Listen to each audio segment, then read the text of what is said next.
அடுத்ததாக சென்னை பனையூரிலிருந்து நம்முடைய சிறப்பு செய்தியாளர் செந்தில் ராஜா இணைகிறார். அவரோடு பேசலாம். செந்தில் ராஜா, சற்று முன்னதாக தாவேக தலைவர் விஜய் பனையூர் அலுவலகத்திற்கு வந்தார். இன்னும் சில நிமிடங்களில் காங்கிரஸ் நிர்வாகிகள் அங்கு வருவதற்கான வாய்ப்பு இருக்கிறது. ஆதரவு கடிதத்தோடு அவர்கள் வருவார்கள் என்று எதிர்பார்க்கப்படுகிறது. அங்கு ஏதேனும் ஆலோசனைகள் நடத்தப்படுமா? தற்போது ஆலோசனை நடக்கிறதா?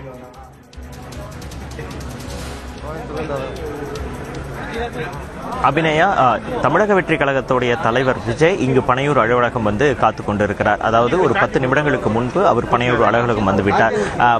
இந்த தேர்தல் முடிவு வெளியான பிறகு முதல் முறையாக காங்கிரஸ் தலைவர்களும் தமிழக வெற்றி கழகத்தின் தலைவரான விஜயும் முதல் முறையாக நேருக்கு நேர் சந்திக்கிறார்கள். இந்த கூட்டணி பேச்சுவார்த்தை என்பது மறைமுகமாக தொலைபேசி வாயிலாக என நடைபெற்று வந்தது.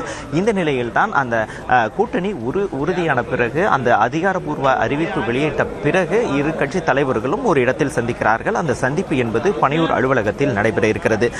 தமிழக வெற்றி கழகத்துடைய மாநில நிர்வாகிகளும் அதே போல காங்கிரஸ் கட்சியுடைய மேலிட பொறுப்பாளர் கிறிஸ் ஜோடங்கர் உள்ளிட்ட குழுவினரும், அவருடைய தலைமையிலான குழுவினரும் இங்கு பேச்சுவார்த்தை நடத்த இருக்கிறார்கள். ஒரு ஆலோசனை நடைபெற இருக்கிறது.